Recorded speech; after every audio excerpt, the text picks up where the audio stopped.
All right, what's going on, guys? Another day in paradise. Wanted to hop up here and do a quick stream.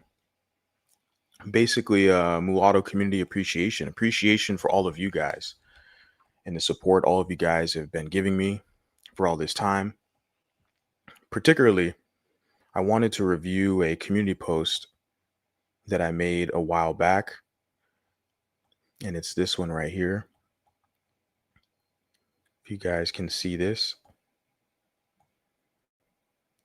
and this was somebody sent me actually Brazilian Parda sent me the information um, in regards to Beatrice Parjatuja and how Beatrice is suffering some attacks from not only people on social media but within her own space in her university campus.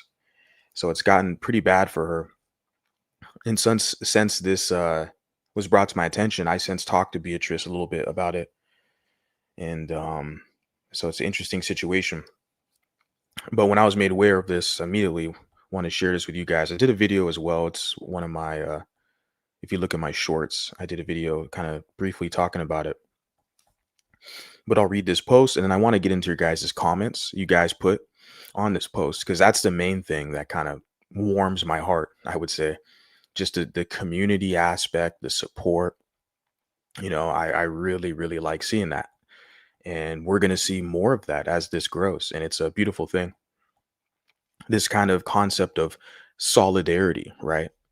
A real allyship with each other. When you see mulattoes in the UK, Brazilian pardos, mulattoes, wherever they are, Canada, in France, in Europe, in the Caribbean islands, and then we have South African coloreds that have their offer their support. So like that's what I see with the allyship and solidarity. It's beautiful.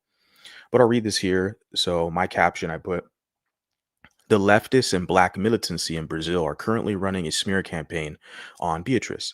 And it's also like people within her university as well, like classmates and even academic advisors. So it's pretty crazy how there's like an entire kind of apparatus, I would say, to kind of suppress her views. For her, she's a multiracial researcher, right? Based in Brazil.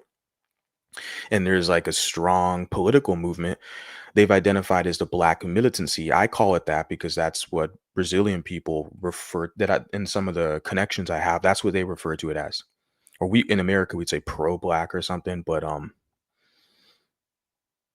yeah, so it'd be a pro-black but black militancy specifically, or the black movement. That's how Beatrice typically frames them, excuse me, is as the black movement in Brazil. Yeah. So, and I put, continuing on, we all need to support her in her amazing work. Most definitely. She represents mixed people, Pardos, in Brazil, and is fighting for mixed people all around the world with her work. Exactly. She's an advocate for all mixed people, more so than I am.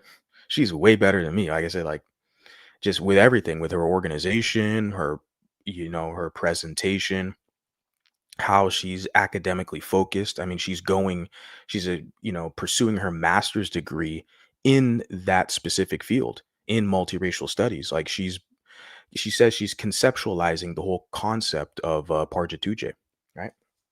So she's for sure taking these things a lot more seriously than I am. Like I said, I always tell people I'm just a guy with an internet connection and and a nasty attitude. So yeah, just it's supporting her work is essential. And like I said, I've met her, collabed with her, and it was an amazing experience. So I owe her a lot. And then she puts, she is mulatto identified. She's proud to be mulatto and stands for a noble cause, most definitely.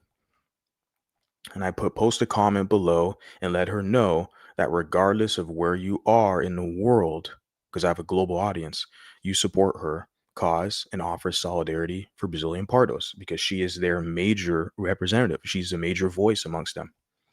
And there's a lot of other Pardos, and I follow a lot, different pages, etc. But she is the one with like the largest platform, and even within her efforts, going to the university, producing content, connecting with people. Like she connected with me. She reached out to me. I had no idea this woman existed, and I was already kind of connected with a couple other pardos. Maybe they shared my stuff to her, but she reached out to me. That's kind of how we, connected. And I was very impressed. Still am impressed with what she's doing. And then, yeah, Brazilian mixed race people under attack. Brazil's left wing supporters attack 26-year-old mixed race advocate. Yeah, they're hurling threats at her, and yeah, even the people within her university. So I want to get into the comments. Like I said, in the post, it was 3 weeks ago, I believe. Yeah, 3 weeks ago, it got 110 likes. That's pretty good. A lot of you guys saw this, you liked it, and I got 26 comments. So that's what I want to kind of go over here, is giving you guys, shouting you guys out, checking out your guys' comments, and I'd love to see it. It's worthy to have a stream on this. If Could you guys see the screen? Is it large enough, or I can actually enlarge it for you guys to make sure you guys can see the comments? I think this should be sufficient enough, but if you can't, just let me know. Okay. Spaz Loke put, the Mulatto Vanguard community, my fellow Vanguardians here, supports and loves Beatrice without a doubt, 100%. Her fight is our fight. They will never silence us. Mulatto pride is growing and inevitable. May God watch over our sister Beatrice and protect her and her family. Oh, yeah. Well said. Appreciate that. Those are really good words. And then this guy here puts, this is weird. Mixed people have always been a distinct class demographic in Latin America, completely separate from monoracial peoples. Yeah. But there are a lot of people in these other societies. They're not only, adopting American technology or American, business acumen, etc., or engineering technology, whatever. They're also adopting political concepts that are formed in Brazil, or excuse me, that are formed in the United States, right? In Europe and other places, right? Because these concepts of like fascism, communism, socialism, national socialism is a German concept. Even like with communism and all that, it's German concept. But those concepts and philosophies, they're global now. So even in places in the Caribbean, and in Latin America, South America, they still have those physical or those philosophies that are still present. So it's even, and then that they're growing and they're getting momentum, and people are adopting them. So even, yeah, they've always had distinguishable categories in the Caribbean and Latin America, is regards to kind of racial demographics and how they categorize people. True, they've always had that, but those things change. It's like in the United States, we've had mulatto for centuries. But what happened? Well, we just like disappeared or whatever. They wish to think that. They try to erase your history. My other channel, that's what I do, is to uncover that history. But yeah. And then gentleman here puts, she is the object of persecution by the global pro-black wokeism. Yeah. Which promotes an obscure totalitarianism, regression, and racial supremacist agenda, namely to impose this racist rule, the one drop rule, right, across the world on us mulatto and mixed race people, for the purpose of control and invalidate our own mulatto mixed race identity. Then for that, they rely on the nuance of black people to justify their narrative of blackwashing on us. They also want to impose narrative of blackwashing in historical series, films, yes, documentaries, exactly, broadcast, Netflix, BBC. They seek to blackwash the lineage of Alexander the Great, while the latter looked more like Slavs or Serbs, the Russians, not the Nubians from Sudan, or Black Americans like Umar Johnson. It goes very far. They want to impose blackwashing on Irish and Scottish mulatto ethnic groups in order to justify their narrative that the accomplishments of the Irish were the work of black people, right? And monoracial. They go so far to claim Alexander Dumas, yes, I did a short about that, as a black writer, when he's legitimately like 80% European French. But they look at him and say he's black. Yeah, it's really bad out here. Okay. And Joan Arc was a black Moorish woman. Yeah, everything this guy said is so spot on. Like the agenda, and it's totalitarianism, right? Regression, and it's monoracial supremacy. because they're using it for political power. And I just thought this the other day, or even today, I was thinking like the same strategy they do with this kind of racial imperialism from black supremacists. And right, they do it with the media. That's where it really gets dangerous, like you said right here, with the history or blackwashing our history and these documentaries. And right, that's really where it has a lot of effect because it confuses people. A lot of mulattoes, they don't see any representation. They just identify with black people, and then black people tell them they're not black, and then a mulatto person looks kind of dumb, out of place. They're like, "What the hell happened?" So this is where it has the most profound effect is blackwashing all of your iconic figures, historical figures, and these documentaries. But it's through the propaganda, right? So that their racial imperialism, it's through that propaganda, but it also works on the other end, right? We know that, like with the European colonization globally, right? Their main tool they've used is like religion, right? But also with the propaganda, with documentaries, films, and rewriting history, revisionist history, right? The black supremacists do the exact same thing, right? As far as that, but it's to gain power. It's to gain power and hegemony over mulatto and other mixed race populations. So within, like, say, the Europeans, their method works, I guess, more so over like the mestizo groups, right? Or these other populations. Whereas the black supremacists, their methods, they tend to work more over the mixed race identities, mixed race meaning in this case mulattoes and like pardos in Brazil and other like Afro Latinos, right?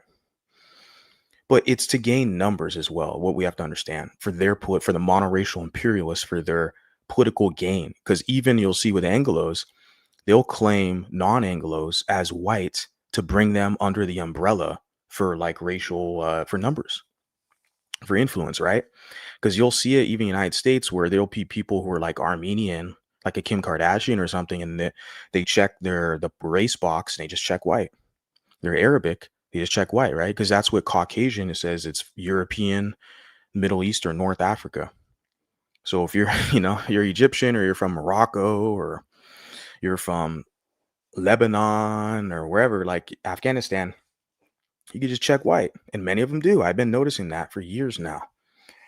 So it's like, so they're brought in to the kind of white political base to give them numbers. And they've done this like, because they had, severe distinctions like 100 years ago, like, and there's a lot of Italians who faced persecution in places like Louisiana or New Orleans, right? There's a history there. There's another YouTuber who talks more in depth about that. And so like they used to have these heavy distinctions where if they were Southern European, they were not classified as white, right? If they were Italian or Spanish or something. But those distinctions have kind of been like they've had to recalibrate that because they need the numbers now, right? That's why they're bringing in mestizos into their white club. And like I said, it was the same thing with Arabic people. They're bringing the Arabic people into their white club because they need the numbers. So you look at a guy like Patrick Bet David, who's like an Iranian, a Christian Iranian. He's a podcaster from in Miami area. I think he married a white woman. His wife is white. And it's like that's part of that assimilation process. So they'll gladly bring him in. They need numbers. And plus he's political aligned with them. So, you know, they play the same game as what I'm saying. Whereas with like the other side with the black kind of imperialist, they will try to blackwash history and they'll use mulattoes when it's convenient to claim us for political power. And that's what they're doing in Brazil because there's mostly mixed people. And they want to use the mixed people to help black people to give them more political power and clout against their own will. They're trying to take representation away. And see, that's why Beatrice, me and her were aligned in our thinking because we have a similar vision where we stress and want autonomy for mixed people, that we're not political tools for these other people's agendas. We are demanding our own destiny. Okay. So let me get into this. My reply. You said this is why she deserves support because she faces inquisitors. Yeah. Straight up inquisitors. I put here the pro-whack movement is out of control. Soon enough, we will just sit back and watch them get dealt with. Yeah. You already see that with lighter skinned blacks, like the guy, Angry Man Valdez. He's just about had it up. He's just about fed up. There's a lot of them who are even in their own group. They're just basically leaving, saying they're going to get the hell out of there. Yeah. Nobody's gonna put up and get bullied forever or for that long. People are eventually just gonna get tired and they're gonna just bounce. And then the Owl Show puts, I wasn't aware of this proposed bill in Brazil, but if what is noted here is true, it's a significant change in Brazil's history. The Pardo and Brown should remain Pardo and Brown in Brazil. The mixed race population needs to be kept independent in Brazil. Exactly. The bill needs to be defeated. Yeah, exactly. Yeah. And the guy here, Superdog, puts, I love Afro Brazilians and Mulatto. They're so kind. Brazil is better race relations to US. I don't know. It depends on who you ask. Because there's a lot of people who would say, well, in Brazil, we're mixed and it doesn't matter. No such thing as race. They'll kind of, some people, depending on who you talk to, like I said, will be in denial about the, the seriousness of nature. Just ignoring it is not really solving anything.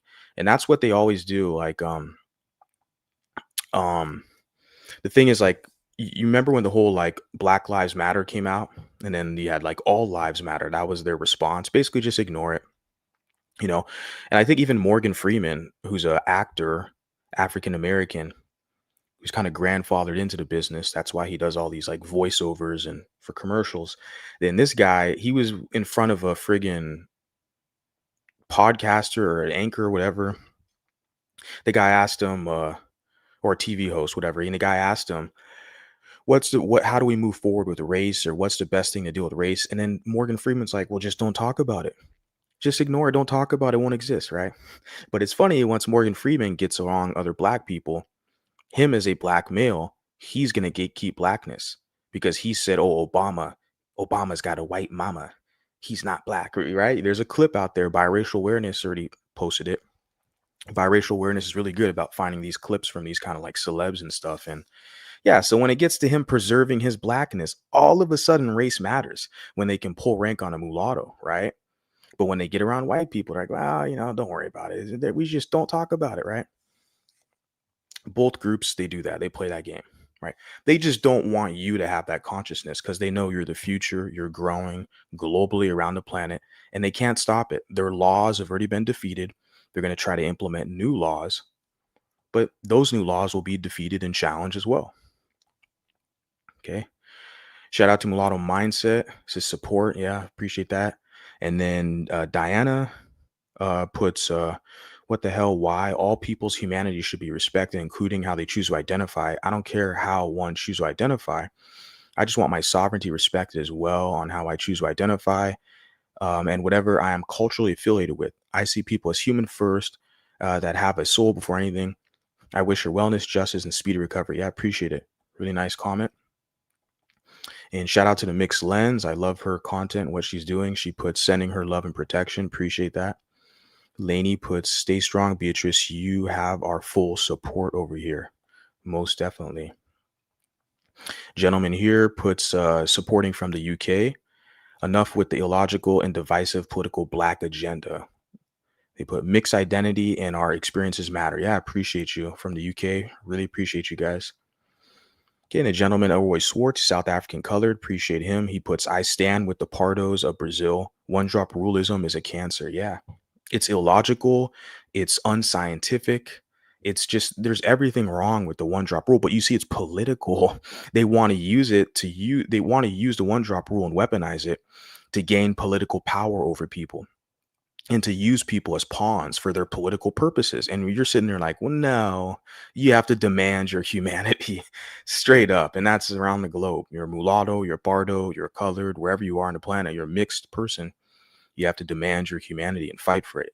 Now, because they're going to use these outdated, antiquated laws like a one drop rule and use that and wield it over your head for political purposes. They want numbers and power. Nah, nope, not interested. And Fresh Mulatto puts, oh my, Brazil. And then this gentleman here puts, it's the American Bantus that have been traveling to Brazil, teaching the Brazilian Bantus to hate Brazilian mulattoes. That's partly true as well. Yeah. Yeah. And I had an experience, like I mentioned a couple times on this channel, when I was with Beatrice. We were sitting down eating dinner at a nice restaurant on the beach, Copacabana, at nighttime, and there were two dark-skinned American Bantu males who didn't like the fact they had some words to say. I turned around, said some words back. It was one guy particularly, but he was with another guy, but it was just one dude, dark-skinned Bantu. And yeah, he did not like the fact that he saw me, my complexion, how I look, sitting there with Beatrice. You see her complexion, how she looks. That he didn't like that, And so they show their ass, when they go to these different places. And but that particular, yeah, that was like an incident, whatever, little small incident in my experience. But I think where they have the most effect is with the media and when they go within academia, like where Beatrice is kind of feeling it now, like with her university. I'm pretty sure there's been a lot of Black American scholars who went to that university and have been spewing some one drop rule kind of liberal, woke, pro Black propaganda in that country because it does occur. You know, these people go to different if they're Black or white or whatever their political, wherever they're politically aligned. Like if they're Republican or left wing or right wing, Black or white, whatever, they travel these other universities, different places, and they basically try to proselytize and influence people with their books. They're on book tours or sell their books or whatever, but they also try to basically push their philosophies to everyone to abide by. And I think that's what has occurred for years in Brazil at the academic level. But at the social level, like Beatrice is telling me, it's because a lot of times with the media, because they're watching media, the movies, and they see all these mulattoes who just say they're Black, like Alicia Keys. And I love to support, Alicia Keys and promote her. Good musician, good music.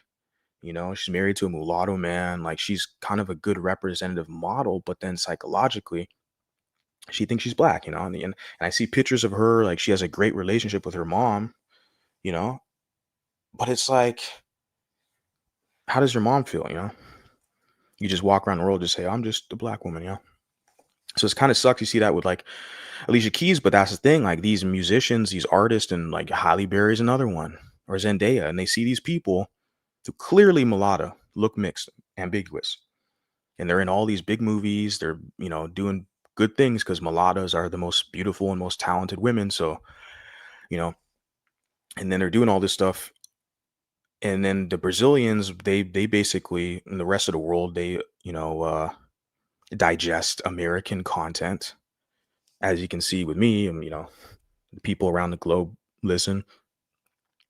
And so then they're basically force fed this narrative that, well, all the mixed people here in America are just Black, or they're just seen as Black, because that's a lie. Get a lot of comments from Black people who are misinformed and who don't travel, and they just don't know. They need to just be quiet and listen to mixed people who are talking.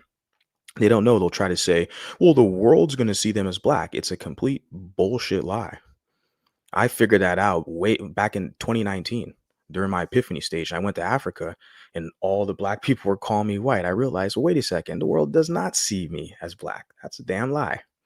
But that's just one country. But other countries, it's the same. Brazil or Dominican Republic or uh, Puerto Rico, and what was it in Belgium that occurred. So when I go to these other places, like yeah, no, the world does not see all mulattoes as Black. There's some who are for sure going to be more Black presenting, depending on their hair texture, other various, skin tone, of course, other various things.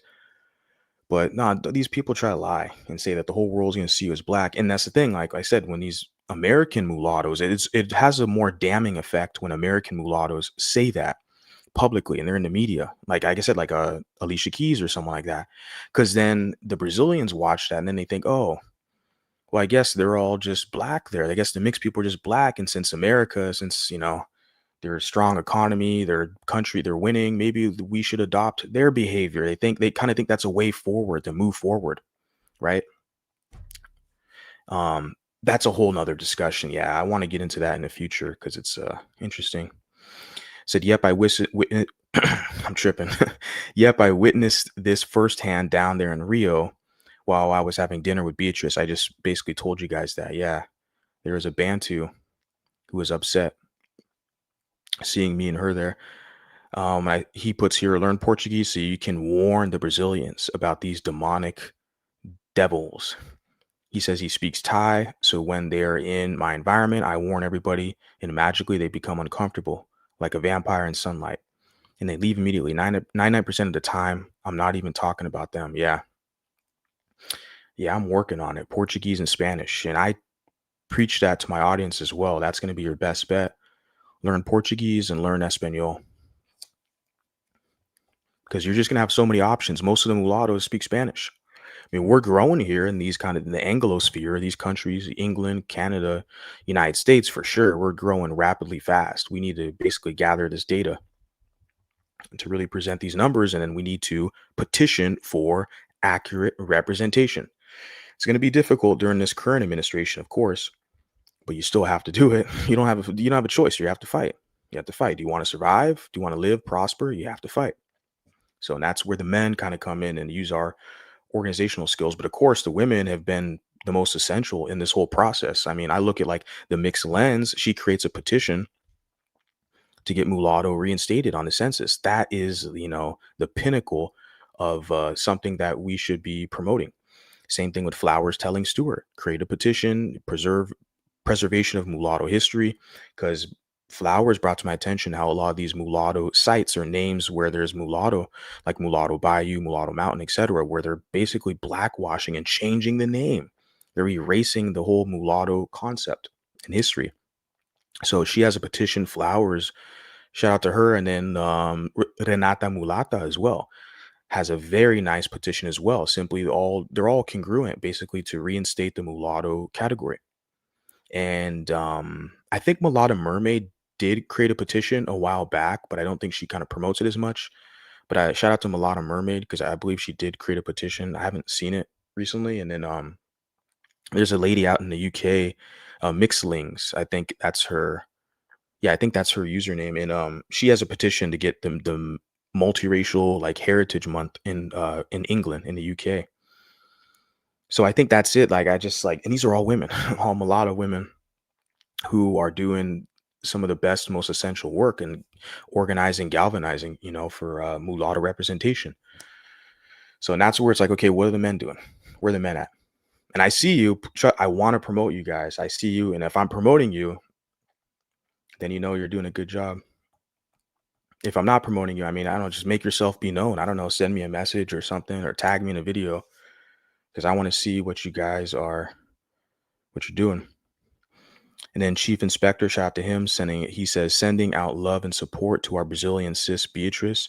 I find it helpful at times to contemplate how there are so many millions of mixed people globally, from Brazil to the US to the Caribbean to Europe, South Africa, North Africa, Middle East, and we're all in it together. Yeah, the fight is similar. Once you kind of take a step back and look at all of this, you realize, well, they have a very similar plight to us. Just like I sympathize greatly with South African coloreds because I see exactly like some of the same militant imperialist forces who are trying to deny them jobs, representation, demonize them, and spread conspiracies about them. I see the same forces that are being, foisted onto us, biracial Americans, mulatto Americans. And then that is occurring as well in Brazil. So it's like you see how there's a commonality with all of us.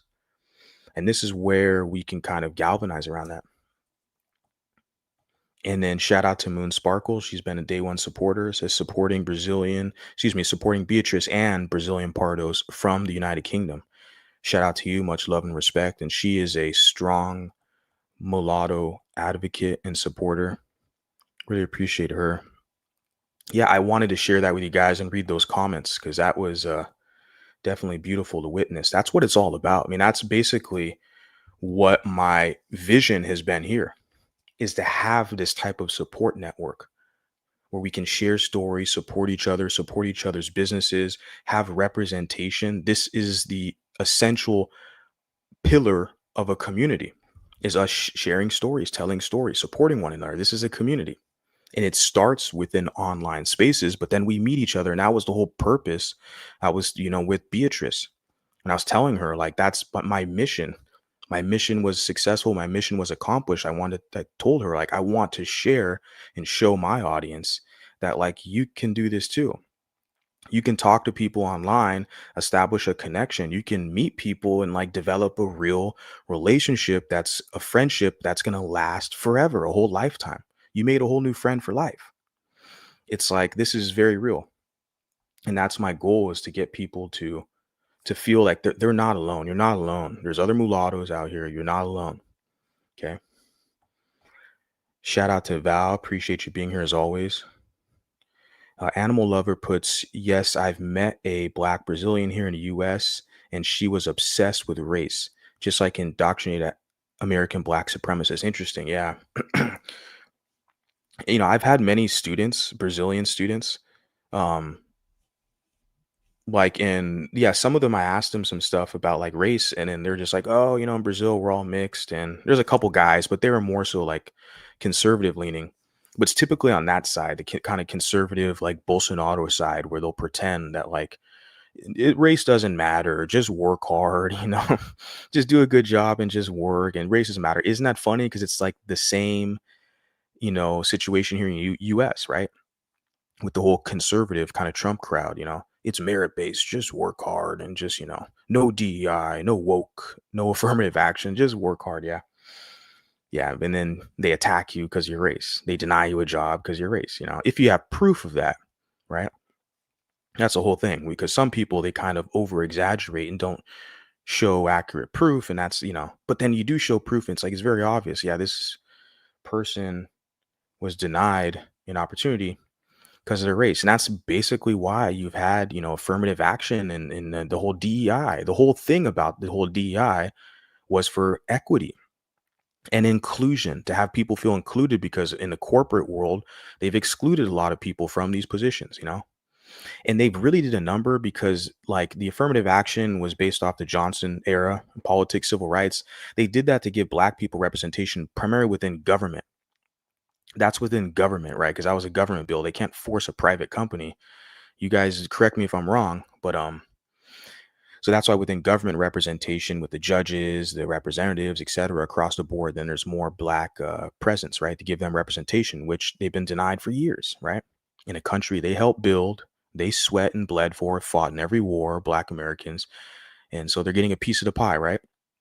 It's interesting with the DEI, is where it's like within the corporate world, especially within tech, a lot of these tech CEOs are East Indian, but they only represent like 1% of the American population, but yet they're disproportionately representative of the heads of these like companies, CEOs. It's like, how'd that happen? And then they're gonna pass it off like the the Anglos, like they're gonna pass it off. Well, this is representation. This is DEI. Like, we have people of all nationalities, right? They'll exclude the black one or the mulatto one or something like that, and they'll just bring in the Indian.